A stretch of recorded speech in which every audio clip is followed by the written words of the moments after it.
तो हेलो बच्चा लोग, कैसे हैं सब? एकदम खा पी के बढ़िया मस्त। तो इसी के साथ आज हम अपने मैथमेटिक्स क्लास 9 चैप्टर नंबर 6 को स्टार्ट करने जा रहे हैं। लास्ट लेक्चर में हमने अपने चैप्टर नंबर 5 को ख़त्म कर लिया था और इसी के साथ हम आगे बढ़ते हैं चैप्टर नंबर 6 जिसका नाम है लाइन्स एंड एंगल्स। तो आई होप तुमने अपना सारा होमवर्क निपटा लिया होगा। तो होमवर्क में क्या था भैया, वो तो याद दिला दो। तो होमवर्क में ये था कि तुम्हें पीछे के सारे एग्जाम्पल्स, एक्सरसाइज के सारे सवाल, एनसीईआरटी के सारे एग्जाम्पल्स और प्रैक्टिस क्वेश्चन में आर एस अग्रवाल या फिर आर डी शर्मा को यूज़ करना था और तुम्हें सवाल लगाना था। ठीक है, तो ये तुम्हें करना था पीछे। आई होप तुमने ये सब कवर कर लिया होगा। अगर कोई सा भी डाउट हो तुम उसे कमेंट में मेंशन कर सकते हो या फिर हमारे टेलीग्राम चैनल पे तुम एनरोल हो गए होगे तो वहाँ पर तुम अपने डाउट को मेंशन कर सकते हो, राइट। अगर अभी भी तुमने ग्रुप में खुद को ऐड नहीं किया हो तो हमने डिस्क्रिप्शन में लिंक दे रखा है अपने टेलीग्राम चैनल का, तो वहाँ पर ज्वाइन कर सकते हो उस पर्टिकुलर ग्रुप को। वहाँ पर हम क्या करते हैं कि जितने भी अपने डाउट्स हैं, जितने भी तुम्हारे डाउट्स हैं, उन सबको हम क्लियर करते हैं। ठीक है, तो ये जो चैप्टर होने वाला है लाइन्स एंड एंगल्स जिसका नाम है, तो ये चैप्टर बहुत ज़्यादा इंटरेस्टिंग है। अब इंटरेस्टिंग किस वे में है भैया, ये बता दो। तो इंटरेस्टिंग इस वे में है कि इसमें जो लॉजिक लगता है, लॉजिक बिल्डिंग यहाँ से तुम्हारा स्टार्ट होता है। एक्चुअली मैथ्स का जो लॉजिक बिल्डिंग है वो मेन चीज होता है। और लॉजिक बिल्डिंग का जो फर्स्ट कंसेप्चुअल चैप्टर है वो होता है ये तुम्हारे क्लास 9th का। ये तुम्हारा बेस होता है। इसके बाद इस चीज का यूज आगे बहुत ज्यादा आने वाला है। इन लाइन्स एंड एंगल्स में जो भी चीज तुम पढ़ोगे, जितने भी सवाल लगाओगे, जितना ज्यादा प्रैक्टिस करोगे उतना ज्यादा तुम्हारे लिए ये सिग्निफिकेंट निकल कर आएगा। ठीक है, तो इसी के साथ आज का लेक्चर हम स्टार्ट करते हैं। और इस चैप्टर में समझेंगे हम क्या क्या चीज़ें हैं डील करने को, क्या क्या चीज़ें पढ़ने को हैं। बहुत सारी चीज़ें हैं इसमें, एक एक करके आराम आराम से एक एक चीज़ को अच्छे से समझ के हम आगे बढ़ेंगे। तो सबसे पहला चीज़ हमारा जो आता है वो होता है कि लाइन क्या होता है। ठीक है, हमारा चैप्टर का नाम जो है, सबसे पहले हम अपने चैप्टर का नाम लिख लेते हैं एकदम बढ़िया सा। तो हमारा चैप्टर का नाम है lines and angles. All right,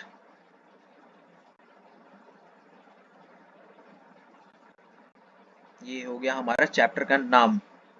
अब चैप्टर के नाम में अगर लाइंस आ रहा है और एंगल्स आ रहा है तो हम सेपरेटली समझते हैं कि लाइंस होता क्या है, लाइन के डिफरेंट टाइप्स क्या होते हैं, एंगल्स क्या होते हैं, उन्हें मेजर कैसे करते हैं, एंगल्स बोलते किसको हैं। इन सारे चीज़ों को हम समझेंगे एक एक करके। तो सबसे पहले हम देखते हैं लाइन क्या होता है। ठीक है, लाइन, तो हेडिंग डालो लाइन, इसका डेफिनेशन लिखते हैं सबसे पहले। फाइन, तो लाइन होता है anything that can be extended from minus infinity to infinity. अगर इसे समझने के लिए देखें हम टूल्स का यूज करते हुए, यहाँ पर थोड़ा सा विड्थ कम कर लेते हैं, कलर चेंज कर लेते हैं। ये देखो, ये हो गया तुम्हारा एक लाइन। ठीक है, अगर लाइन को हमें मेंशन करना है तो ये देखो, ऐसे हम दोनों साइड पे एरो दे देंगे। ये एरो क्या शो करता है भैया, तो ये एरो ये शो करता है, जैसे हमने डेफिनेशन में लिखा, anything that can be extended from minus infinity to infinity. तो ये एरो तुम्हारा ये शो कर रहा है कि ये जो तुम्हारा पर्टिकुलर लाइन तुमने बनाया है ये तुम्हारा इन्फिनिटी तक जाएगा, आगे बढ़ते ही जाएगा, बढ़ते ही जाएगा, खत्म ही नहीं होगा।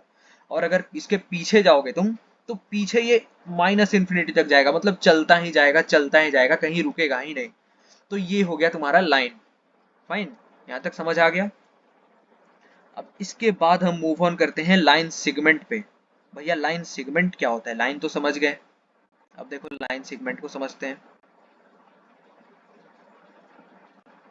तो देखो, लाइन का जो छोटा भाई होता है वो होता है लाइन सेगमेंट। अगर इसे हम समझने की कोशिश करें तो देखो, ये मान लो अब तक तो भैया ये लाइन लग रहा है, इसे लाइन सेगमेंट बना के दिखाओ। देखो हमने दोनों साइड पे क्या किया, ऐसे एक छोटा सा लाइन बना दिया, ठीक है, छोटा सा एक बाउंड्री इसका बना दिया। इसके बाउंड्री को हमने क्या किया, फिक्स कर दिया। तो इससे क्या होगा, इसका एक पर्टिकुलर कुछ लेंथ होगा, मान लो उस लेंथ को हम x बोलते हैं, जहां पर x हमारा जो होगा वो होगा एक टाइप का कांस्टेंट, ठीक है।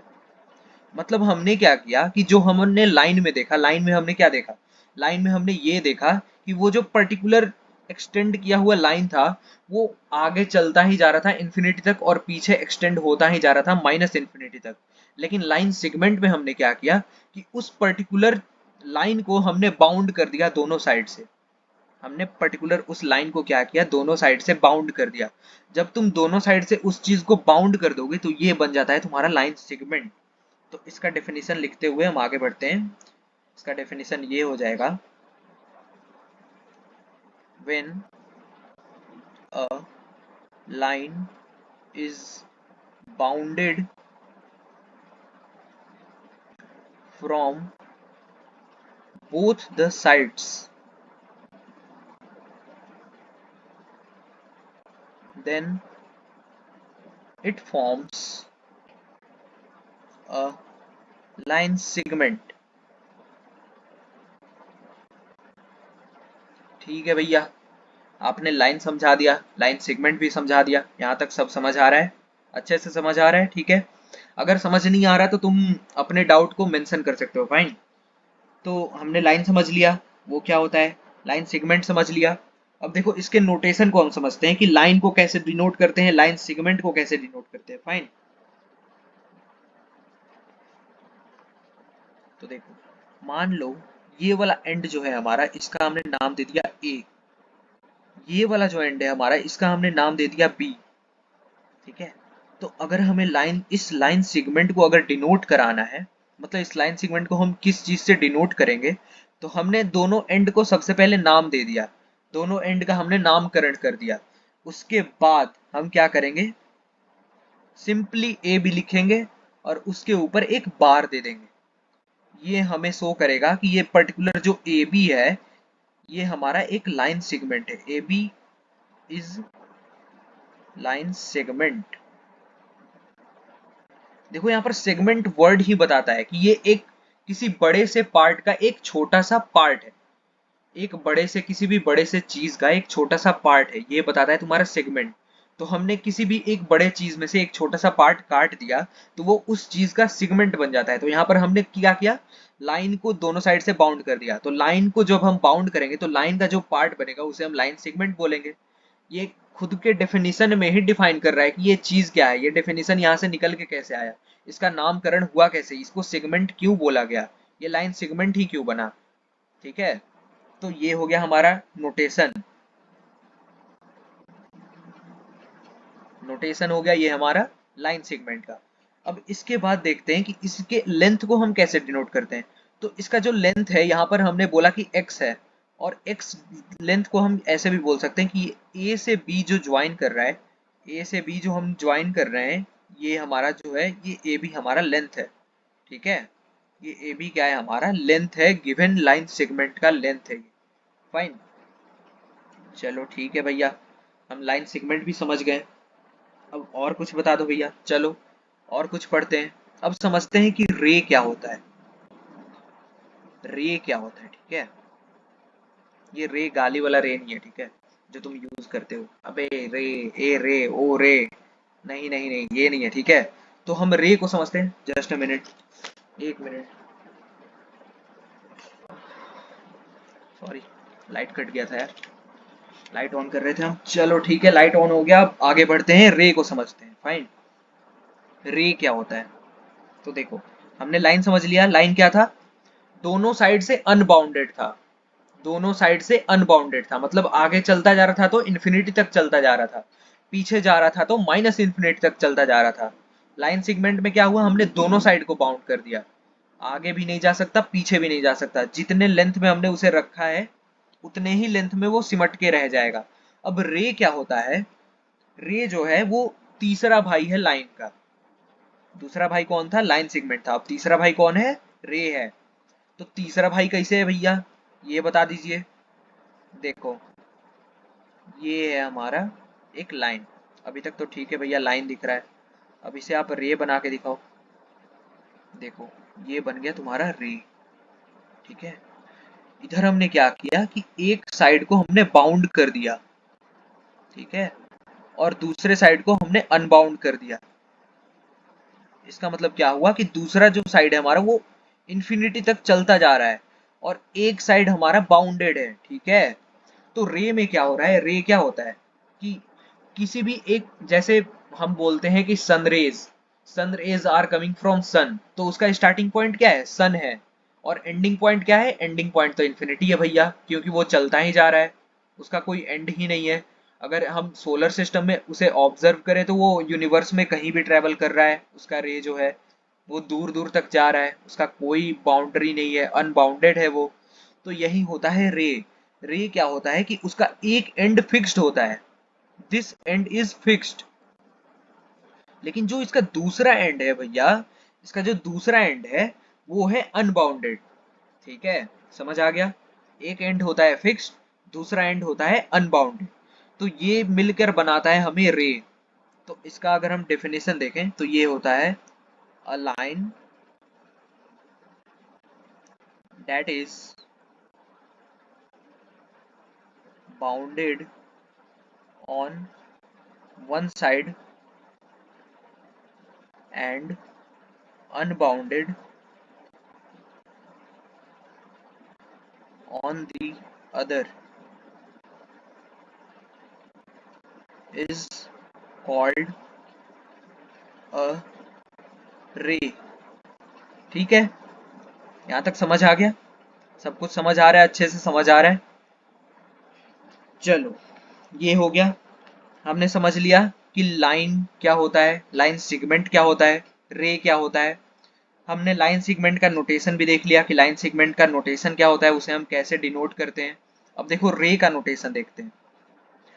रे को कैसे डिनोट करते हैं, तो रे को ऐसे डिनोट करते हैं, मान लो ये वाला एंड जो है तुम्हारा वो है ए, ठीक है।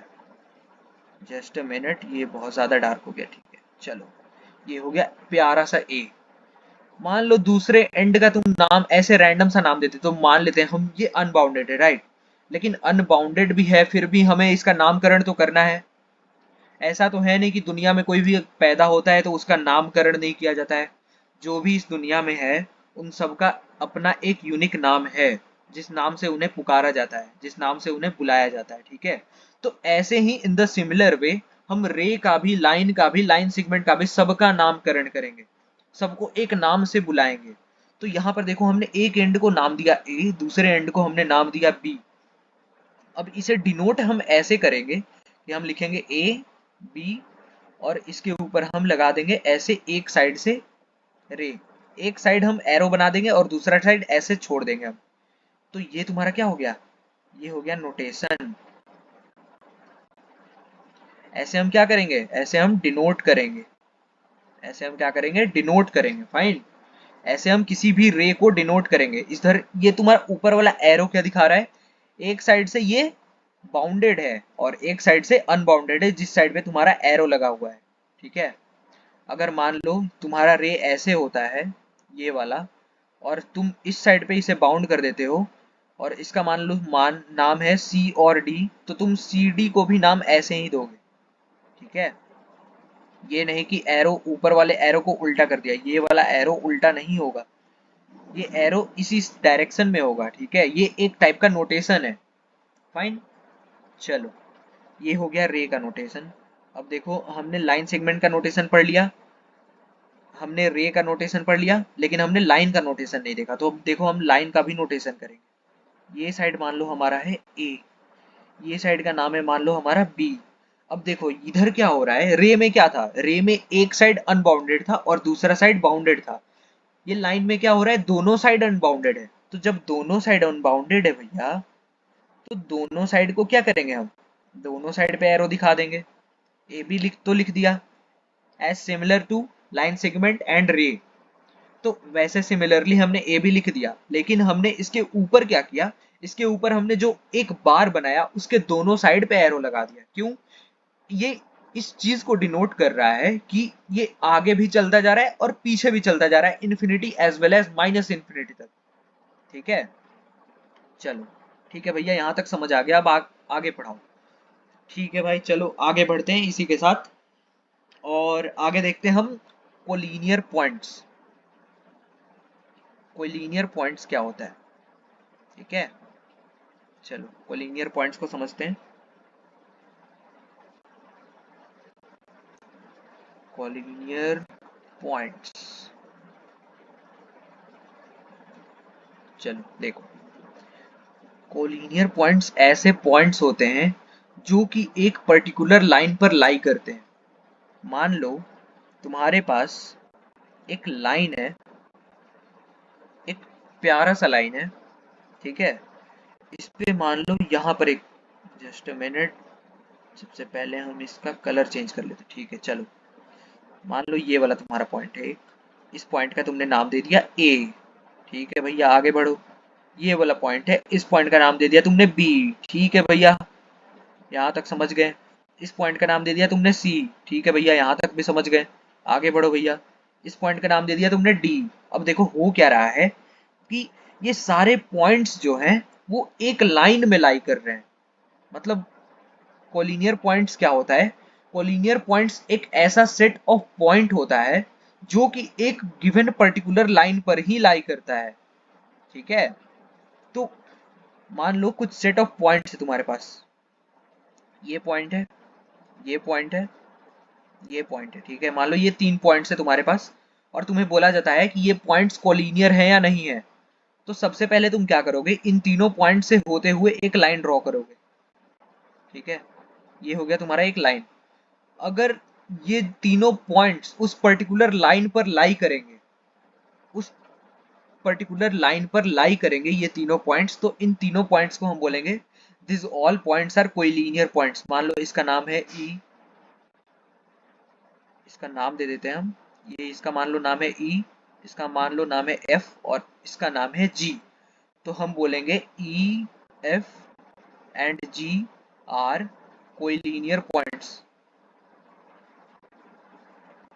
कोलिनियर पॉइंट्स, इनका नाम हमने क्यों बोला कि ये कोलिनियर पॉइंट्स है? हमने इसलिए बोला ये कोलिनियर पॉइंट्स है क्योंकि ये तीनों पॉइंट्स जो हैं वो एक पर्टिकुलर लाइन पर लाई कर रहे हैं। अगर हम इन तीनों पॉइंट से होते हुए एक लाइन बनाते हैं तो वो इन तीनों पॉइंट्स के थ्रू ही जाएगा, कहीं अगल बगल से नहीं जाएगा। अब मान लो कुछ हम रैंडम सा एग्जांपल लेते हैं, एक रैंडम सा एग्जांपल लेते हैं। मान लो ये तुम्हारा एक पॉइंट है, ये दूसरा पॉइंट है, और ये तीसरा पॉइंट है। अब तुम्हें बोला जाएगा कि एक ऐसा यूनिक लाइन बनाओ जो कि इन तीनों पॉइंट से पास कर रहा हो। तो तुम बोलोगे ठीक है भैया, ट्राई करते हैं, देखते हैं क्या होता है। तो देखो, तुमने क्या किया कि एक ऐसे ये वाला लाइन बना दिया। ठीक है, ये लाइन तुमने बना दी। अब हम बोलेंगे कि ये तो लाइन सिर्फ 2 पॉइंट से पास कर रहा है। मैंने तुम्हें क्वेश्चन में क्या बोला? तुम्हें क्वेश्चन में ये बोला कि ऐसा यूनिक लाइन बताओ जो तीनों पॉइंट से पास करे। तो ठीक है भैया, ये तो नहीं हो रहा है, अब दूसरा लाइन ट्राई करते हैं भैया। चलो ठीक है, दूसरा लाइन ट्राई करते हैं। तो दूसरा लाइन हमने ऐसे कुछ बनाया। ठीक है, अब इसे ट्राई करते हैं भैया। अब हमने जब दूसरा पॉइंट बनाया, दूसरा लाइन बनाया, सॉरी, जब हमने दूसरा लाइन बनाया तो ये भी सिर्फ 2 पॉइंट्स को ही कंस्टिट्यूट कर रहा है। तीसरा पॉइंट इसके अंडर आ ही नहीं रहा भैया, नहीं आ रहा ना, नहीं आ रहा। तो इसका मतलब क्या हुआ कि हम एक ऐसा यूनिक लाइन बना ही नहीं सकते जो इन तीनों पॉइंट्स को इंक्लूड कर रहा हो, अपने अंदर ले रहा हो। ठीक है, तो इसीलिए हम क्या बोलेंगे कि कोलिनियर पॉइंट्स वो पॉइंट्स होते हैं जो एक पर्टिकुलर लाइन पर लाई करते हैं, जिनके थ्रू एक यूनिक लाइन बनाया जा सकता है, वो कोलिनियर पॉइंट्स के सेट होते हैं। ठीक है, तो इसका हम डेफिनेशन लिखते हैं।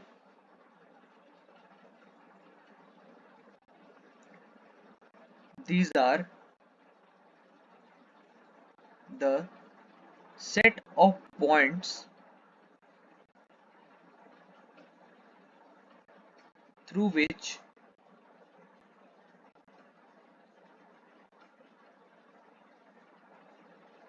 we can draw a unique line that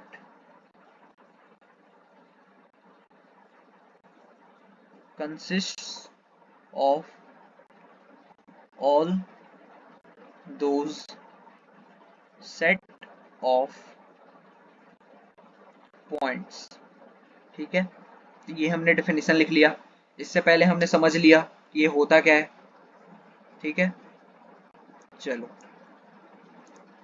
इसी के साथ हम आगे बढ़ते हैं और समझते हैं कि कोलिनियर पॉइंट्स क्या होते हैं। Fine, non collinear point, sorry, non collinear points.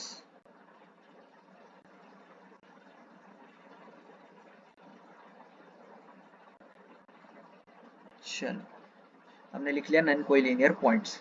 हमने समझ लिया कोलिनियर पॉइंट्स क्या होते हैं।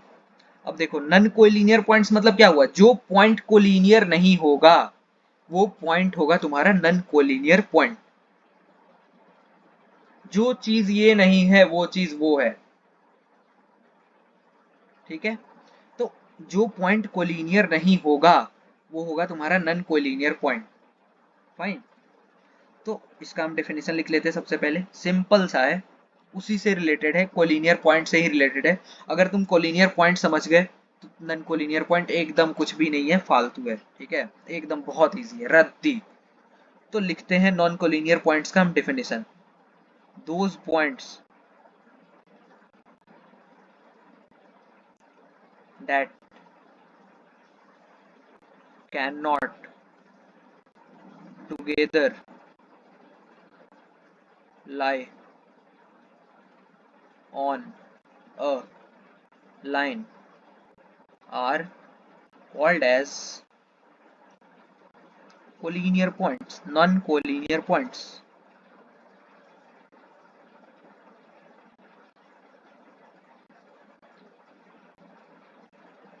ठीक है, यहां तक समझ आ गया। वो पॉइंट्स जो एक लाइन पर रह नहीं सकते। ठीक है, वो पॉइंट्स जो एक लाइन पर लाई नहीं कर सकते, वो सारा सेट ऑफ पॉइंट एक लाइन पर लाई नहीं कर सकता, तो उन सेट ऑफ पॉइंट्स को हम बोलेंगे those points are non collinear points. Fine, तो इसका हमने एग्जांपल पीछे डिस्कस कर रखा था कि मान लो ये 3 पॉइंट है तुम्हारे पास, ये पॉइंट है एक ये पॉइंट है, एक ये पॉइंट है।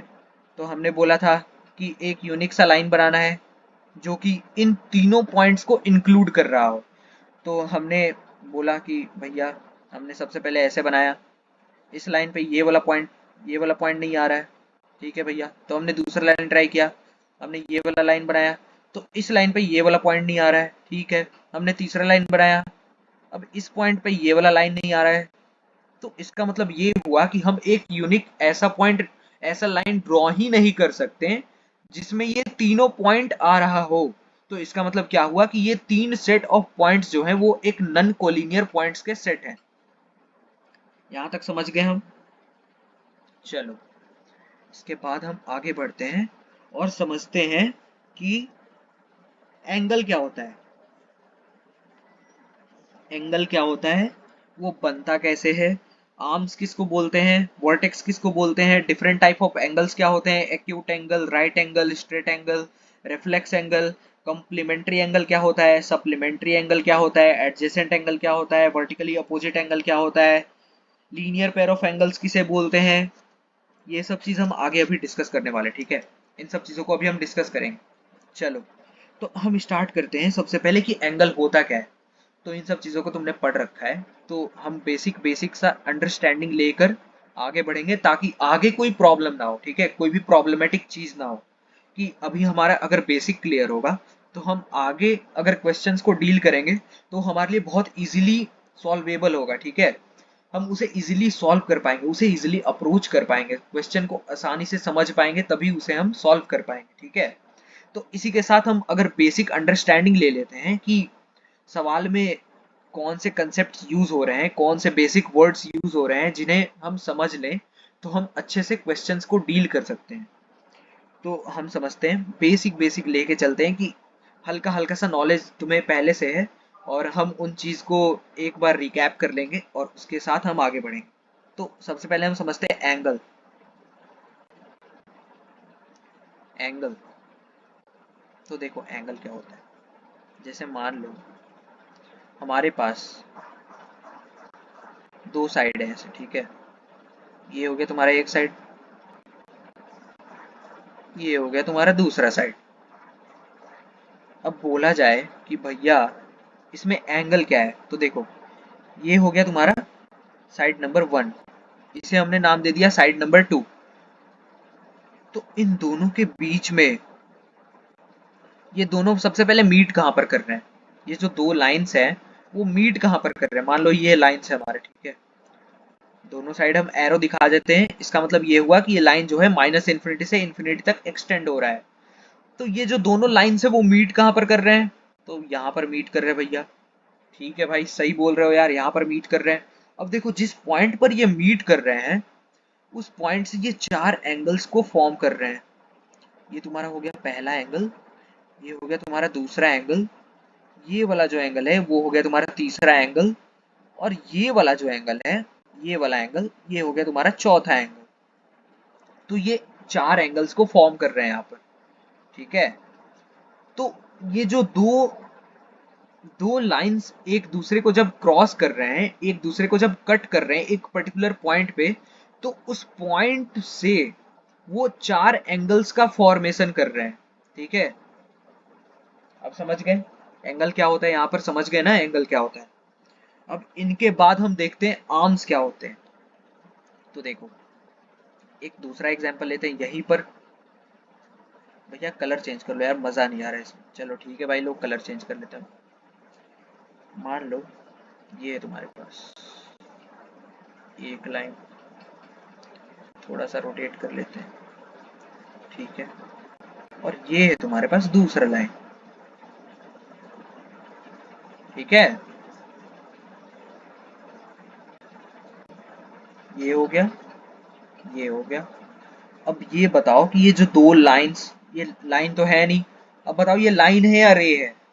ये दो लाइन को यूज करके बनाया गया या फिर दो रे को यूज करके बनाया गया, ये तुम बताओ, ठीक है। कमेंट में अभी सबसे पहले कमेंट करो, कमेंट सेक्शन में मेंशन करो कि ये लाइन से बना है या फिर ये रे से बना है। कर दिया कमेंट, पॉज करो कमेंट करो, ठीक है। अब देखो ये जो दो, ये जो फिगर है, ये हमारा ये वाला जो फिगर है ये बना है तुम्हारा रे से। क्यों, कैसे भैया, आपने कैसे आइडेंटिफाई किया। तो देखो एक एंड तुम्हारा फिक्स्ड है क्या, ये वाला एंड तुम्हारा फिक्स्ड है क्या। सिर्फ एक साइड पे तुम्हें एरो दिखाया गया है ना। जब एक साइड पे एरो दिखाया गया है और दूसरा साइड पे कुछ भी मेंशन नहीं किया गया है, इसका मतलब ये हुआ कि दूसरा साइड तुम्हारा फिक्स्ड है। अगर दूसरा साइड फिक्स्ड है, बाउंडेड है और एक साइड पे एरो दिखाया गया है, तो ये किस में होता था, ये होता था तुम्हारा रे में, ठीक है। तो यहाँ पर हमने रे को बता दिया, ठीक है। तो ये जो तुम्हारा फिगर फॉर्म हुआ है, ये जो तुम्हारा फिगर फॉर्म हुआ है, ये तुम्हारा रे से फॉर्म हुआ है। दो रे का यूज किया गया है तब जाके ये फिगर फॉर्म हुआ है। अब यहाँ पर हम क्या कर रहे हैं कि ये जो दो रेज हैं वो इस पर्टिकुलर पॉइंट पर मीट कर रहे हैं। इस पर्टिकुलर पॉइंट का नाम मान लो हम देते हैं ए, ठीक है। इस पर्टिकुलर पॉइंट का हमने नाम दिया ए। अब इस पॉइंट पे जो ये एंगल फॉर्म हो रहा है, ये मान लो एंगल नंबर 1 हम इसे दे देते हैं, ठीक है। Angle number 1। तो ये जो चीज है तुम्हारे, ये अगर हम कलर चेंज करके दिखाएं, इस चीज को डिनोट करें, ये तुम्हारा यूज हुआ है जो ये रे, और ये तुम्हारा यूज हुआ है जो रे, इसे हम बोलते हैं आर्म। फाइन, ये तुम्हारा होता है आर्म, ठीक है। यहाँ तक सब कुछ समझ आ रहा है, एकदम अच्छे से क्लियर हो रहा है। कोई सा भी डाउट हो तुम कमेंट सेक्शन में मेंशन कर सकते हो उस चीज को, ठीक है। अब देखो यहाँ पर ये हो गया तुम्हारा आर्म। जिस चीज का यूज करके हम एंगल फॉर्म कर रहे हैं उस पर्टिकुलर चीज को हम बोलते हैं आर्म। यहाँ पर आर्म क्या है तुम्हारा, यहाँ पर आर्म एक रे है। हम यहाँ पर क्या कर रहे हैं, रे का यूज कर रहे हैं। तो यहाँ पर क्या हो जाएगा, ये रे तुम्हारा आर्म हो जाएगा। इस चीज को हम आर्म बोलेंगे, क्यों, क्योंकि इन आर्म के हेल्प से हम किसी एक गिवन पर्टिकुलर एंगल को फॉर्म कर रहे हैं, उसका फॉर्मेशन कर रहे हैं, ठीक है। ये हो गया तुम्हारा आर्म, ये हो गया तुम्हारा एंगल। अब समझते हैं वर्टेक्स क्या होता है। वर्टेक्स, तो ये जो तुमने ए नाम दिया था ना इस पर्टिकुलर पॉइंट को, जहां पर ये दो रेज या फिर दो आर्म्स मीट कर रहे हैं, जिनकी वजह से ये इस एंगल का फॉर्मेशन हो रहा है, ये तुमने जो ए नाम दिया था इस चीज को, इसी को हम बोलते हैं वर्टेक्स। ठीक है, इसका मतलब ये हुआ कि दो आर्म जिस पॉइंट पर मीट कर रहे हो उस पॉइंट का नाम होता है वर्टेक्स। ठीक है, तो इस पॉइंट का क्या नाम है? वर्टेक्स। चलो अब हम आगे समझते हैं कि राइट एंगल क्या होता है, एक्यूट एंगल क्या होता है, ऑब्ट्यूज एंगल क्या होता है, स्ट्रेट एंगल क्या होता है, रिफ्लेक्स एंगल क्या होता है।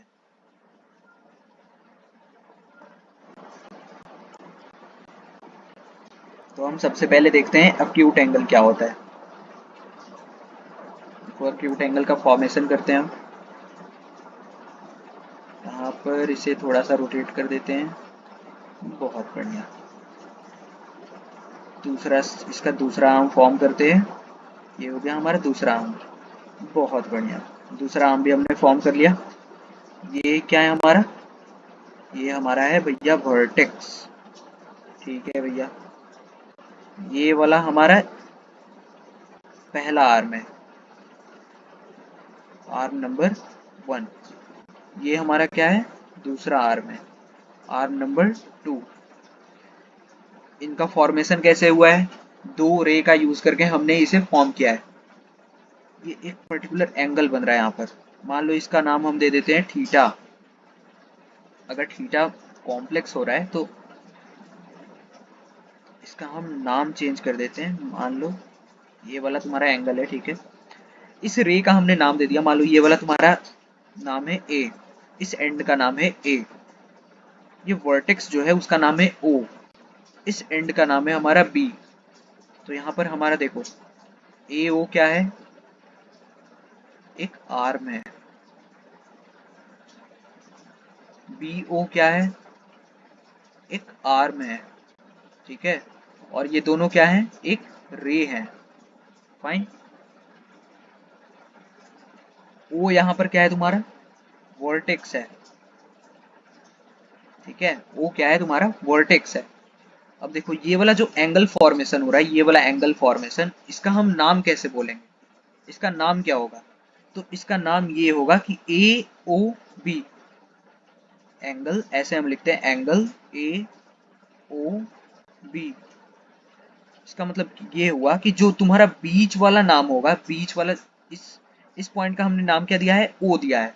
तो इस एंगल का जो नाम होगा वो हो जाएगा एंगल ए ओ बी, या फिर एंगल बी ओ ए। अब देखो ए से ओ जा रहे हैं, फिर ओ से बी जा रहे हैं, तो बीच में क्या आ रहा है? ये वाला आ रहा है। ठीक है भैया, यहाँ तक समझ आ रहा है? अब बी ओ ए क्या है? बी से ओ जा रहे हैं, फिर ओ से ए आ रहे हैं, तो ए ओ बी और बी ओ ए दोनों इक्वल हो रहा है ना? हाँ भैया ठीक है, इक्वल हो रहा है। तो ये हो गया हमारा नामकरण। इसका एंगल का नाम कैसे देंगे? तो ए ओ बी या फिर एंगल बी ओ ए। अब ये देखो, सबसे पहले हम समझते हैं कि अक्यूट एंगल का रेंज क्या होता है। अक्यूट एंगल का रेंज क्या होता है? तो अक्यूट एंगल का जो रेंज होता है वो होता है 0 टू 90 डिग्री। वो 0 से बड़ा होता है और 90 डिग्री से छोटा होता है। ठीक है ना? जो एंगल होता है एक्यूट एंगल, वो 0 और 90 के बीच में कहीं लाई करता है। कोई सा भी हो सकता है, 89 डिग्री, 89.999 डिग्री, या फिर 0.0001 डिग्री, या फिर 5 degree, 10 degree, 15 degree, 20 degree, 23 degree, कुछ भी रैंडम नंबर जो भी 0 से 90 के बीच में तुम अज्यूम कर सकते हो या सोच सकते हो, वो तुम्हारा हो जाता है अक्यूट एंगल। फाइन। तो देखो 90 से छोटा होना चाहिए, 0 से बड़ा होना चाहिए। तो भैया ये 0 से तो बड़ा है, क्योंकि 0 अगर हम एंगल बनाते हैं तो वो दोनों एक ही पे लाई करेगा। ठीक है, ये हो गया तुम्हारे, दोनों एक ही पे लाई करेगा, ये वाला रे, ये वाला रे। इन दोनों रे के बीच में जो एंगल है वो है तुम्हारा 0 डिग्री। अगर 90 डिग्री होता है तो दोनों परपेंडिकुलर होता है एक दूसरे के। ठीक है, ये है तुम्हारा 90 डिग्री। तो ये ना 0 डिग्री है, 90 डिग्री है, ये 0 और 90 के बीच में है, तो ये क्या हो जाएगा तुम्हारा? Acute angle. ठीक है, just a minute. Acute angle. Fine. हमने समझ लिया एक्यूट एंगल क्या होता है। अब हम आगे बढ़ते हैं, अब समझते हैं कि राइट एंगल क्या होता है। राइट एंगल को समझने के लिए फिर से हम एक प्यारा सा डायग्राम बनाते हैं। ये हो गया तुम्हारा एक आर्म, ये हो गया तुम्हारा दूसरा आर्म। इसे हमने नाम दे दिया, मान लो इसका नाम है O, इस एंड का नाम है A और इस एंड का नाम है B। ये O क्या है तुम्हारा, वर्टेक्स है। ये OA क्या है, ये एक आर्म है। यहाँ पर OB क्या है, OB भी एक आर्म है। कलर चेंज कर लेते हैं, बहुत ज्यादा ब्राइट हो जा रहा है, ठीक है। OB एक आर्म है, OA एक आर्म है, O क्या है तुम्हारा, वर्टेक्स है। अब देखो ये दोनों रे कहाँ पर मीट कर रहे हैं, इस पर्टिकुलर पॉइंट पर, यानी कि O पर मीट कर रहे हैं। तो इस एंगल का नाम क्या होगा, A से O जा रहे हैं, O से B जा रहे हैं, तो क्या हो जाएगा नाम, AOB। या फिर हम B से O जा रहे हैं फिर O से A आ रहे हैं, तो इसका क्या नाम हो जाएगा, B से O जा रहे हैं फिर O से A आ रहे हैं, तो BOA। दोनों के मिड में कौन सा पड़ रहा है, O पड़ रहा है। तो इसका मतलब क्या हुआ, इस वाले एंगल को कंसिडर कर रहे हैं हम यहाँ पर। अब ये वाला एंगल तुम्हारा क्या है, 90 डिग्री है, ठीक है। तो राइट एंगल क्या होता है, right angle where theta is equals to 90 degrees. यहाँ पर क्या होता है तुम्हारा, जो एंगल का फॉर्मेशन होता है वो एंगल 90 डिग्री को मेजर करता है, ठीक है। उसका मेजरमेंट 90 डिग्रीज का होता है। तो ये हो गया तुम्हारा राइट एंगल। अब इसके बाद समझते हैं स्ट्रेट एंगल। फाइन, फिर से एक प्यारा सा लाइन बनाते हैं। ये हो गया तुम्हारा प्यारा सा लाइन। अब मान लो ये वाला तुम्हारा एक एंड है, ये वाला है तुम्हारा दो रे। इसका एंड, इस एंड का हमने नाम दे दिया A, इसका हमने नाम दे दिया O, इस एंड का हमने नाम दे दिया B। अब यहाँ पर OA क्या है तुम्हारा, तो भैया OA एक आर्म है। यहाँ पर OB क्या है, तो भैया OB भी एक आर्म है। यहाँ पर O क्या है, O एक वर्टेक्स है। अब देखो यहाँ पर एंगल कैसे मेजर करेंगे, तो A से O जा रहे हैं, O से B जा रहे हैं, एंगल AOB। या फिर इसको हम बोल सकते हैं B से O जा रहे हैं फिर O से A आ रहे हैं, तो एंगल BOA। दोनों का क्या है, 180 डिग्रीज। तो इसमें क्या होता है, स्ट्रेट एंगल में लिख लेते हैं हम, स्ट्रेट एंगल मेजर्स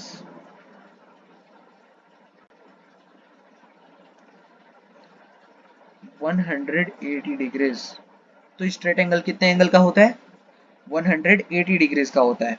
फाइन, अब हम आगे बढ़ते हैं, आगे देखते हैं हम ऑब्ट्यूज एंगल।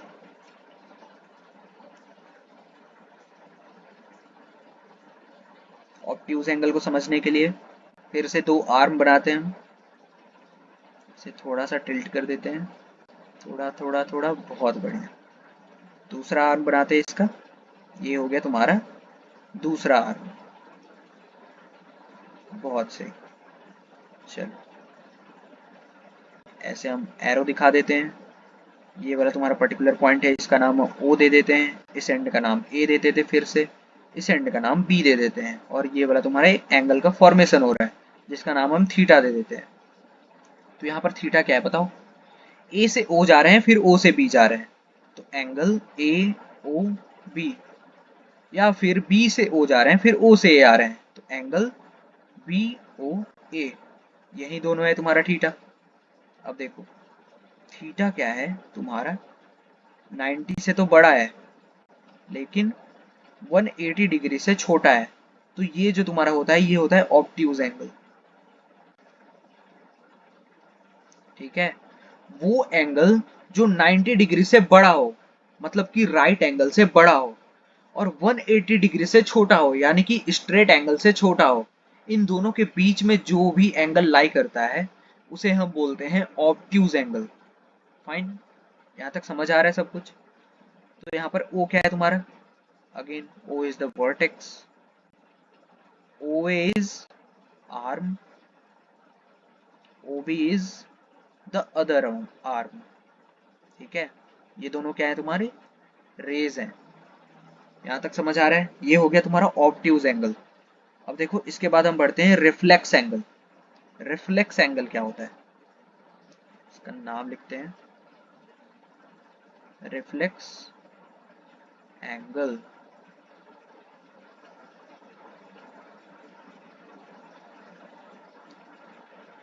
अगर इसका हम डेफिनेशन देखें तो ये होता है angle that is greater than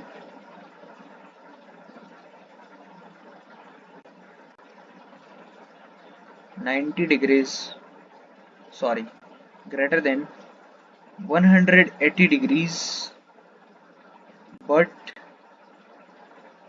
less than 360 degree is referred as reflex angle. तो रिफ्लेक्स एंगल क्या होता है, वो एंगल जिसका रेंज जो है वो 180 डिग्री टू 360 डिग्री लाई करता है, वो होता है हमारा रिफ्लेक्स एंगल।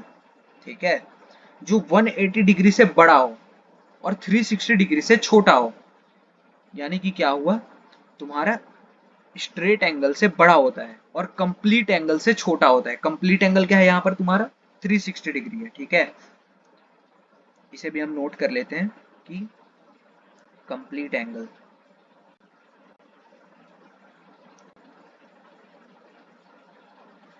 कंप्लीट एंगल को हम वो भी बोलते हैं कि angle that measures for 360 degree is called complete angle। ठीक है, वो एंगल जिसका मेजरमेंट 360 डिग्री का हो वो होता है हमारा कंप्लीट एंगल। रिफ्लेक्स एंगल क्या होता है, जो 180 डिग्री टू 360 डिग्री के बीच में लाई कर रहा हो, यानी कि स्ट्रेट एंगल से बड़ा हो और कंप्लीट एंगल से छोटा हो। इन दोनों के बीच में कहीं भी लाई कर रहा हो, 359 degree, 358 degree, 190 degree, 200 degree, 260 degree, 300 degree, ये सारे एंगल्स जो है वो है तुम्हारे रिफ्लेक्स एंगल। फाइन, यहाँ तक सब समझ आ गया। हमने क्या क्या कवर कर लिया, acute angle, obtuse angle, right angle, reflex angle, complete angle, straight angle. अब हम आगे देखेंगे कंप्लीमेंट्री एंगल क्या होता है और सप्लीमेंट्री एंगल क्या होता है।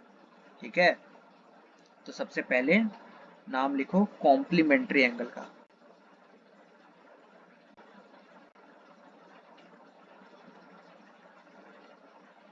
कॉम्प्लीमेंट्री एंगल, तो कॉम्प्लीमेंट्री एंगल क्या होता है भैया, बड़ा टेढ़ा सा नाम लग रहा है।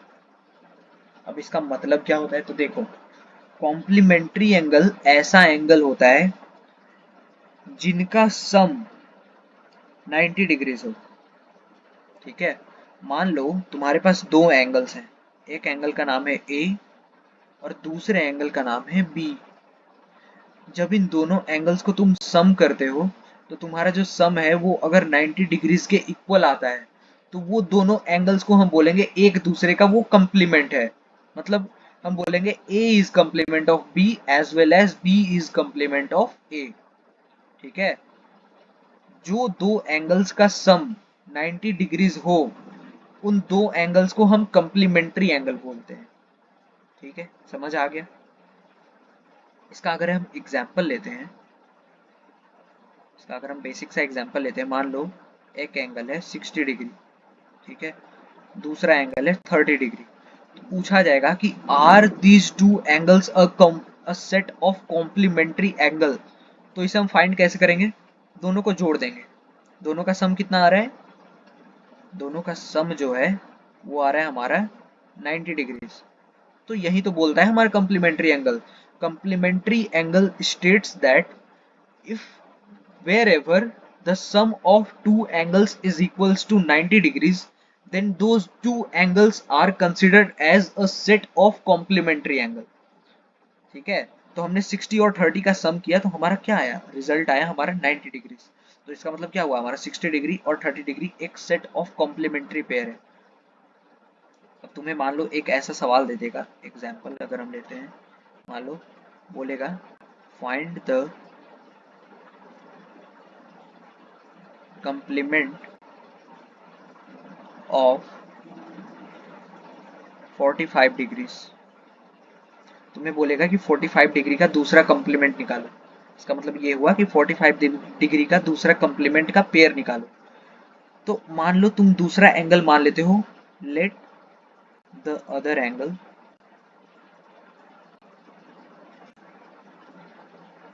B X. अब तुम्हें डेफिनेशन पता है कि उन दो एंगल्स का सम जो होगा वो होगा तुम्हारा कितना, 90 डिग्रीज। तो तुम्हें एक एंगल तो दिया हुआ है, दूसरा एंगल तुमने x अज्यूम कर लिया, तो x प्लस 45 क्या होना चाहिए, 90 डिग्री होना चाहिए। क्यों, क्योंकि कंप्लीमेंट्री एंगल ये बोलता है कि जो भी दो एंगल्स एक दूसरे के कंप्लीमेंट है उन दोनों का सम जो है वो होगा तुम्हारा 90 डिग्रीज। तो हमने एक एंगल x कंसिडर किया, दूसरा एंगल 45 दिया हुआ था, दोनों का सम हमारा क्या होना चाहिए, 90 डिग्रीज। तो यहाँ से हम x इजिली कैलकुलेट कर सकते हैं, जो कि हमारा आएगा 45 डिग्रीज। ठीक है, ये हो गया हमारा रिजल्ट। तो हमने निकाल लिया 45 का कंप्लीमेंट। 45 का कंप्लीमेंट कैसे निकालते हैं, उसे हम क्या करेंगे, 90 में से सब्ट्रैक्ट कर देंगे। किसी भी एंगल का कंप्लीमेंट पूछता है तो उसे तुम 90 में से सब्ट्रैक्ट कर दो, वो हो जाएगा तुम्हारा कंप्लीमेंट्री एंगल। ठीक है, और कंप्लीमेंट्री एंगल का डेफिनेशन ये होता है, उसका अगर हम डेफिनेशन भी लिख लें तो just if we change the colour,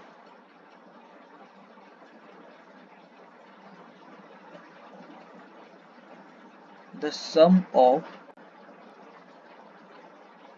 to angles forming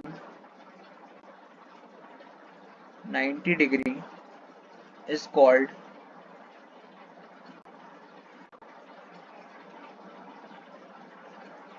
complementary angle।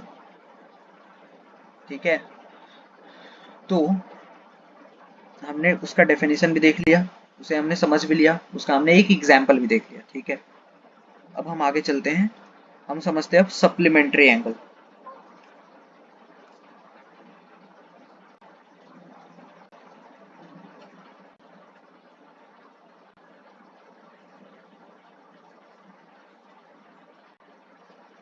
हमने समझ लिया कॉम्प्लीमेंट्री एंगल क्या होता है, अब हम समझेंगे कि सप्लीमेंट्री एंगल क्या होता है।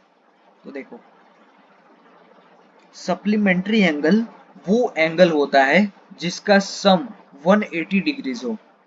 ठीक है, कॉम्प्लीमेंट्री एंगल क्या होता था, जिनका सम 90 डिग्रीज का हो। सप्लीमेंट्री एंगल मान लो हमारे पास दो एंगल है, एक एंगल है ए और दूसरा एंगल है बी। अगर दोनों एंगल्स का सम तुम्हारा अगर 180 डिग्रीज के बराबर आता है तो इन दोनों एंगल्स को बोलेंगे कि A is supplementary angle of B as well as B is supplementary angle of A. ठीक है, अब देखो इसे हम अगर और समझे तो हमने पीछे डिस्कस किया था कॉम्प्लीमेंट्री एंगल। तो देखो एक एग्जांपल लेते हैं हम इसका भी। मान लो तुम्हारे पास एक एंगल है 120 डिग्रीज, ठीक है, और दूसरा एंगल है 60 डिग्री। अब तुम्हें बोलेगा कि are they supplementary pairs of each other, are this given angle supplementary pairs. तो हम कैसे इसे डिफाइन करेंगे, सप्लीमेंट्री एंगल वो एंगल होता है जिन दोनों एंगल्स का सम 180 डिग्री के बराबर आता हो। तो हम क्या करेंगे, इन दोनों को हम ऐड कर देंगे। 120 प्लस 60 क्या होता है, तो भैया 120 प्लस 60 तो 180 होता है। तो ठीक है ना, 180 याद हो गया। अगर 180 सम आ गया इसका मतलब क्या हुआ कि this two given angles are supplementary pairs of angles. ठीक है, तो इसका हम डेफिनेशन लिख लेते हैं, two angles whose sum is of 180 degrees are called as supplementary angle.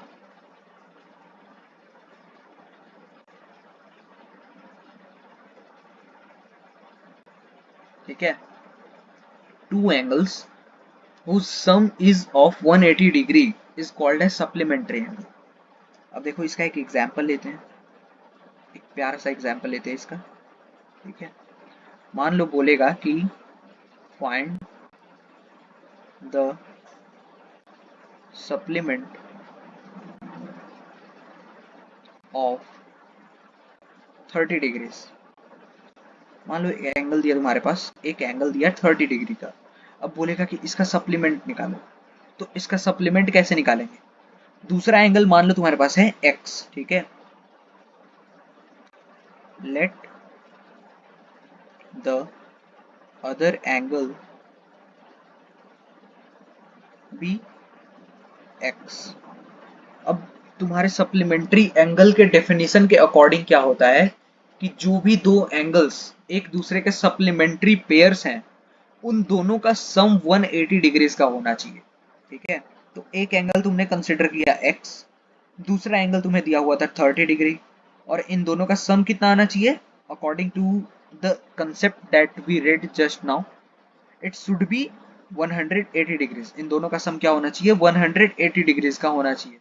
अब यहाँ से बताओ, तुम linear equation in one variable पढ़ रखे हो, अब यहाँ से x का वैल्यू इजीली निकाल सकते हैं। हम क्या करेंगे, 30 डिग्री को इक्वल टू के इस साइड लेते आएंगे, यहाँ प्लस में था तो इधर माइनस में हो जाएगा। अब क्या होगा यहाँ पर 180 डिग्री माइनस ऑफ 30 डिग्री, ये क्या हो जाएगा 150 डिग्री, ये हो जाएगा तुम्हारा आंसर। ठीक है, ये हो जाएगा तुम्हारा दूसरा angle. Find the supplement of 30, तो सप्लीमेंट ऑफ 30 हो जाएगा तुम्हारा 150 डिग्री। ठीक है, समझ आ रहा है सब कुछ यहाँ तक? चलो ठीक है, हमने समझ लिया कॉम्प्लीमेंट्री एंगल क्या होता है, सप्लीमेंट्री एंगल क्या होता है। यहाँ तक हमने क्लियरली सब कुछ समझ लिया। अब हम आगे देखते हैं कि एडजेसेंट एंगल्स क्या होते हैं। क्या चीज बोला भैया आपने? तो हमने बोला एडजेसेंट एंगल्स। सबसे पहले नाम लिखते हैं इसका,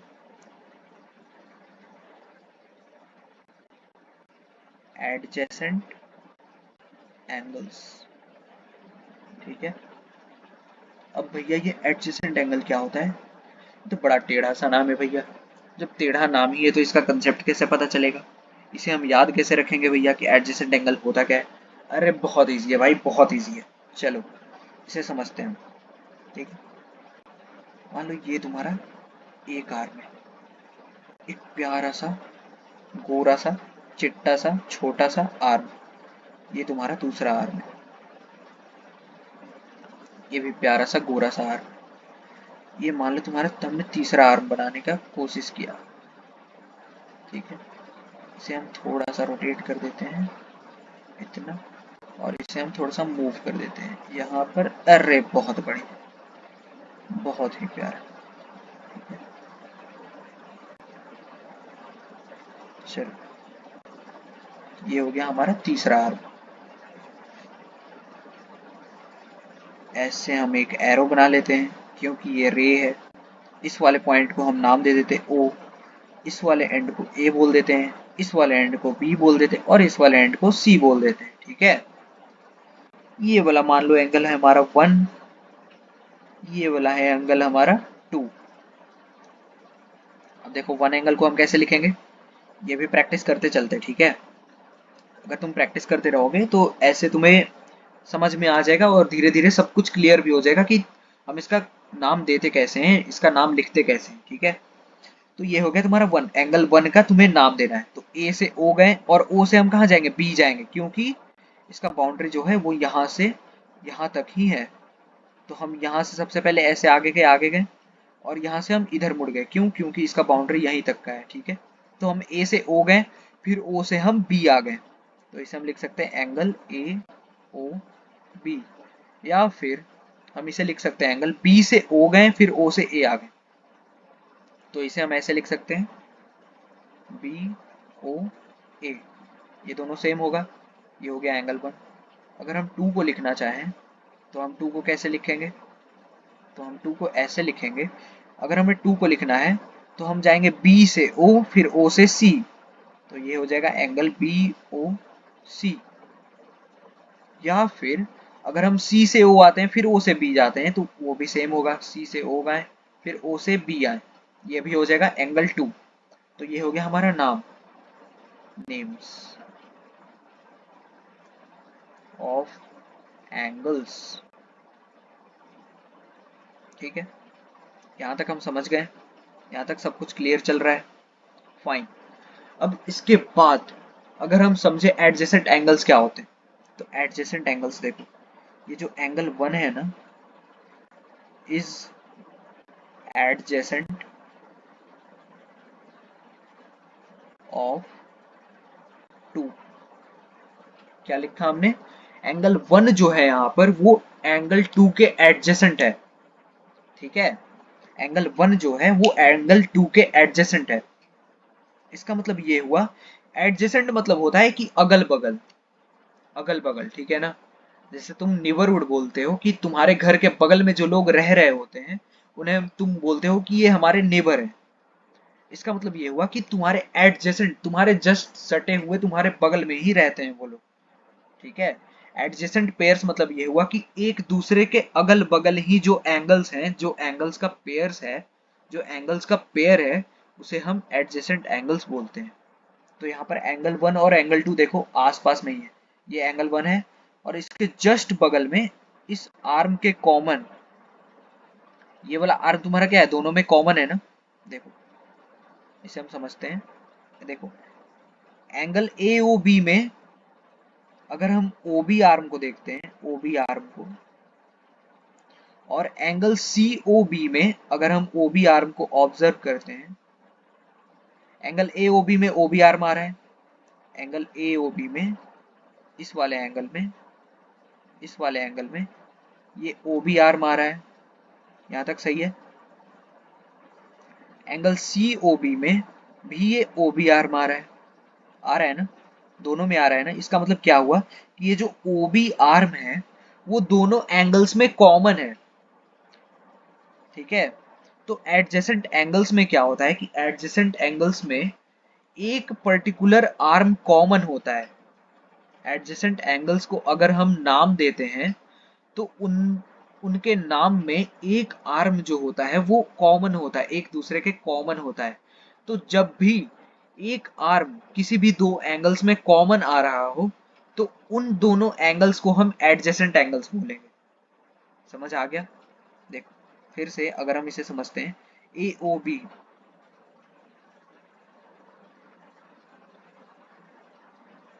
देखो ये तुम्हारा AOB, यहाँ पर देखो ये वाला आर्म तुम्हारा कॉमन है ना, ये वाला आर्म, ये OB आ रहा है। ठीक है, यहाँ तक ठीक है। अब देखो इसके बाद हम इसे समझते हैं COB, ये है तुम्हारा COB। तो COB में देखो ये वाला OB आर्म आ रहा है ना, तो OB आर्म क्या है कि AOB में भी आ रहा है और COB में भी आ रहा है। इसका मतलब ये हुआ कि ये जो हम लोग एंगल्स फॉर्म कर रहे हैं, ये एंगल 1 और एंगल 2, इन दोनों एंगल्स में ये वाला जो कॉमन आर्म है, मतलब ये दोनों में कॉमन है, ये दोनों में ही आ रहा है। तो ये जो पेयर बनाएगा वो बनाएगा एडजेसेंट पेयर ऑफ एंगल्स। इसका मतलब ये हुआ कि एंगल 1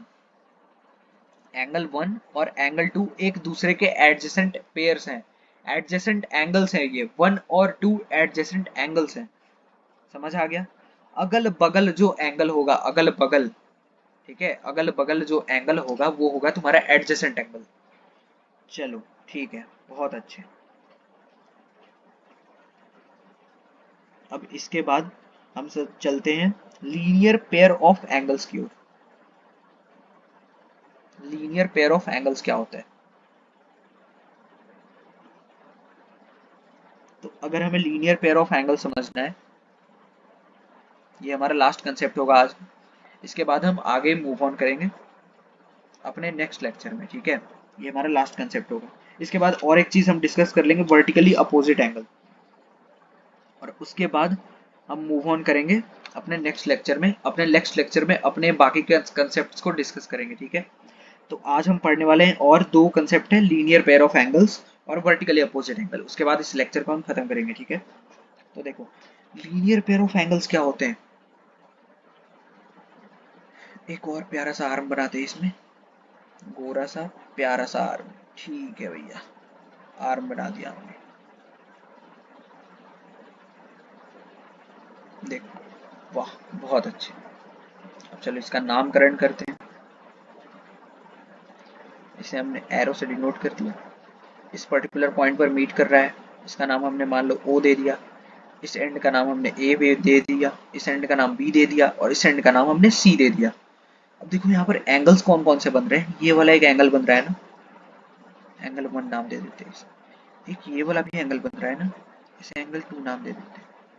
एंगल 1 क्या है हमारा, ए से ओ गए फिर ओ से बी की ओर मुड़ गए, तब बन रहा है एंगल 1। एंगल 1 का बाउंड्री कहाँ है, यहां से लेकर यहां तक है ना। तो ए से ओ आए, ए से हम सबसे पहले ओ की ओर आए, ठीक है। अब ओ पर हमने जब आकर देखा तो हमने देखा कि इसका बाउंड्री तो यहां तक है, तो हम ओ से बी की ओर मुड़ गए, ठीक है। हम ओ से क्या किए, बी की ओर मुड़ गए। तो एंगल ए ओ बी जो होगा हमारा, या फिर एंगल बी ओ ए जो होगा हमारा, वो हो जाएगा एंगल नंबर 1। अगर similarly in the same way अगर हम एंगल 2 को समझें, तो एंगल 2 जो है हमारा, वो हमारा आ रहा है सी से ओ जा रहे हैं, फिर ओ से बी की ओर मुड़ जा रहे हैं। तो एंगल सी ओ बी या फिर एंगल बी ओ सी, ठीक है। ये हो गया हमारा नामकरण। दो एंगल्स थे हमारे, दो एंगल फॉर्म हो रहे थे, हमने दो एंगल्स का नामकरण कर दिया, ठीक है भैया। यहाँ तक समझ आ गया। अब देखो कि ये तुम्हारा ए सी क्या है, ए ओ सी क्या है, एक स्ट्रेट लाइन है क्या, एक स्ट्रेट लाइन है ना। तो हमने स्ट्रेट एंगल में क्या पढ़ा था, स्ट्रेट एंगल में ये वाला जो एंगल होता है वो कितने डिग्री का होता है भैया, ये तो 180 डिग्री का होता है। हाँ तो ठीक है, 180 डिग्री का होता है। तो जस्ट अ मिनट,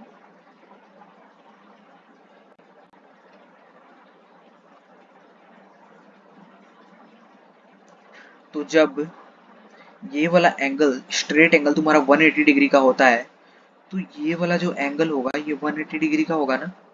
देखो इसका अगर हम कलर चेंज कर ले, ये वाला जो एंगल है हमारा, ये वाला एंगल कितने डिग्री का होगा, रेड कलर से जो हमने मार्क किया है, ये होगा भैया 180 डिग्री का। अब देखो अगर तुम एंगल 1 को एंगल 2 से जोड़ते हो, तो ये क्या तुम्हारा 180 डिग्री बन रहा है क्या, देखना जरा, ठीक है भैया। अगर हम इसे ऑब्जर्व करते हैं, तो ये वाला है हमारा एंगल नंबर 1 और ये वाला है हमारा एंगल नंबर 2। यहाँ से यहाँ तक है हमारा एंगल नंबर 1 और यहाँ से जब हम यहाँ जा रहे हैं दूसरे लाइन पे, ये है हमारा एंगल नंबर 2।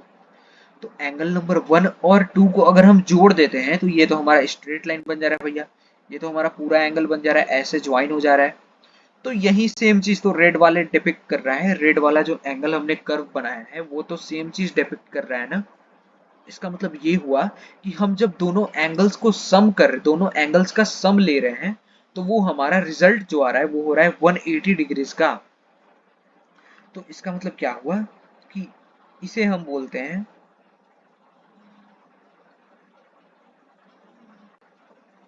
इस चीज को हम बोलते हैं linear pair of angle.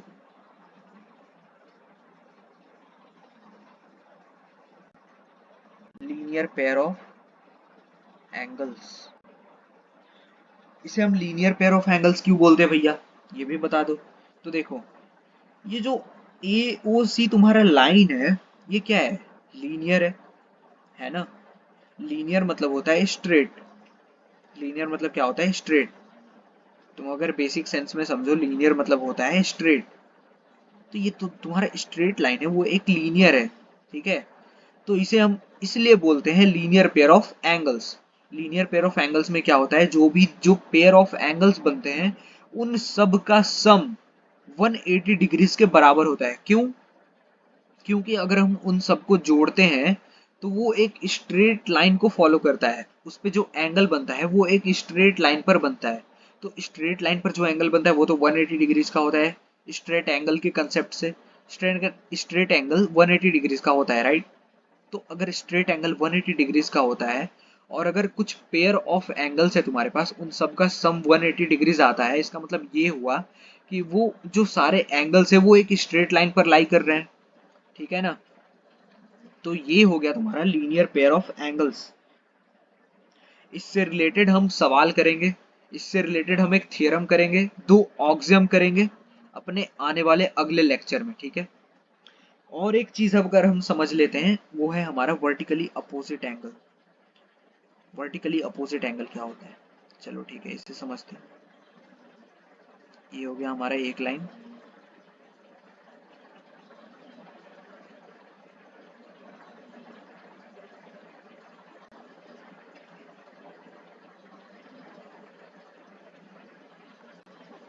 Just a minute, चलो एक बार फिर से बनाते हैं अपना एक प्यारा सा लाइन। चलो ये हो गया हमारा एक लाइन, इसे हमने थोड़ा सा बेंड कर लिया। ये हो गया हमारा दूसरा लाइन, ठीक है, हमने इसे भी थोड़ा सा बेंड कर लिया। चलो फाइन, इसके बाद हम इसका नामकरण कर देते हैं। सबसे पहले एरो दे देते हैं, ठीक है। ये वाला पॉइंट जो है तुम्हारा वो है O, ये वाला एंड है तुम्हारा A, ये वाला एंड है तुम्हारा B, ये वाला एंड है तुम्हारा C और ये वाला एंड है तुम्हारा D। बहुत बढ़िया, चलो तो यहां तक हम समझ गए। अब इसके बाद हमें पढ़ना है वर्टिकली अपोजिट एंगल। तो इसमें वर्टिकली अपोजिट एंगल्स का पेयर क्या है, देखते हैं क्या है। अब देखो वर्टिकली अपोजिट मतलब क्या होता है।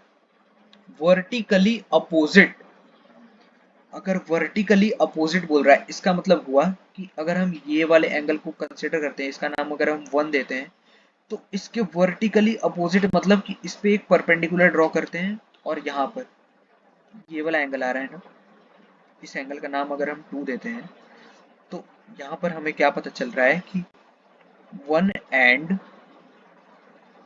2 are vertically opposite angles। यहाँ पर 1 और 2 क्या हो रहा है, वर्टिकली अपोजिट एंगल हो रहा है। अगर हम दूसरे पेयर की ओर मूव ऑन करते हैं, अगर हम दूसरे पेयर की ओर मूव ऑन करते हैं, अगर हम इस एंगल को लेते हैं, ये वाला एंगल मान लो हम बोलते हैं 3, इसके अगर हम परपेंडिकुलर मूव करेंगे, इसके परपेंडिकुलर परपेंडिकुलर परपेंडिकुलर, तो ये वाला एंगल आ रहा है क्या, ये वाला एंगल, ये वाला एंगल हमारा होता है 4। तो हम बोलेंगे 3 and 4 are vertically opposite angles। 3 और 4 क्या है हमारा, वर्टिकली अपोजिट एंगल है, ठीक है। वर्टिकली अपोजिट एंगल समझ गए, इसका कौन कौन सा पेयर होता है ये समझ गए। दो लाइन यहाँ पर इंटरसेक्ट कर रहा है पॉइंट O पर, तो पॉइंट O से जस्ट वर्टिकली अपोजिट अगर हम मूव करते हैं तो जो पेयर ऑफ एंगल्स होंगे वो होंगे हमारे वर्टिकली अपोजिट एंगल्स। अब हम इन्हें प्रूव करेंगे अगले लेक्चर में। हम दो ऑक्सियम्स को देखेंगे जो कि रिलेटेड होगा लीनियर पेयर ऑफ एंगल से। उन दो ऑक्सियम से रिलेटेड एक थ्योरम होगा, उस थ्योरम का हम प्रूफ देखेंगे, उस थ्योरम को हम समझेंगे, ठीक है।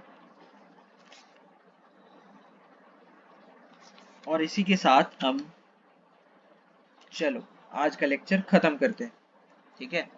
आज का लेक्चर हम क्या करते हैं, खत्म करते हैं इसी के साथ, क्योंकि ऑलमोस्ट ये 1 घंटे का लेक्चर हो चुका है, शायद 1 घंटे का लेक्चर ये एक्सटेंड हो चुका है या फिर 1 घंटे का लेक्चर ये ऑलमोस्ट हो चुका है। तो 1 घंटे से हम ज़्यादा नहीं रखेंगे, क्योंकि क्या होता है कि अगर टाइमलाइन बहुत बड़ा हो तो तुम पर बहुत ज़्यादा प्रेशर आने लगता होगा कि यार इतना बड़ा लेक्चर है, कैसे देखेंगे, कैसे ख़त्म होगा, कितना टाइम लगेगा, थोड़ा सा स्पीड बढ़ा के देखेंगे जल्दी हो जाएगा। तो ऐसे क्या होता है, बहुत ज़्यादा प्रेशर बिल्ड होने लगता है। तो मैं क्या करता हूँ कि मोस्टली वर्स्ट केस में हम 1 घंटे का लेक्चर रखेंगे, उससे ज़्यादा एकदम नहीं रखेंगे, ठीक है। तो इसलिए हम क्या करेंगे, कंसेप्ट को अपने छोटे छोटे पार्ट्स में डिवाइड करेंगे, अच्छे से समझते चलेंगे, हर एक छोटे चीज़ को हम कंसिडर करेंगे, उसको अच्छे से स्टडी करेंगे, उसके पीछे के थियरी को अच्छे से समझेंगे। उसके बाद जो तुम सवाल लगाने जाओगे ना, फिर जो फील आएगा सवाल लगाने में, फिर बोलना भैया मजा आ गया यार सवाल लगा के, अब समझ में आ रहा है मैथमेटिक्स, ठीक है। तो mathematics is all about practice. अगर तुमने अभी तक अपने लास्ट 5 चैप्टर का प्रैक्टिस नहीं किया है, सारे एग्जाम्पल सॉल्व नहीं किए हैं, सारे एक्सरसाइज के सवाल सॉल्व नहीं किए हैं, तो उन्हें तुम जाकर सॉल्व करो। कोई सा भी डाउट आता है तुम उसे मेंशन करो। सवाल से अभी भागो नहीं, सवाल को अभी डील करो, ठीक है। भागने का टाइम बाद में होगा, जब तुम इंजीनियरिंग कर रहे होगे, या फिर जब तुम नीट में जाओगे, एमबीबीएस कर रहे होगे, या फिर जहाँ भी आईआईटी में होगे, एनआईटी में होगे, जहाँ पर भी होगे, तब का तब देखेंगे, ठीक है। अभी तुम क्या करो, अच्छे से मैथमेटिक्स से सवाल से भागो मत, उन्हें डील करो, उन्हें अच्छे से सॉल्व करो, उन्हें समझो, उन्हें प्रैक्टिस करो। जितना ज़्यादा प्रैक्टिस करोगे तुम्हारा मैथ्स उतना ज़्यादा अच्छा होगा, ठीक है। इसी के साथ आज का लेक्चर खत्म करते हैं और मिलते हैं अगले लेक्चर में। तब तक के लिए टाटा बाय बाय, अच्छे से पढ़ते रहो, बाय।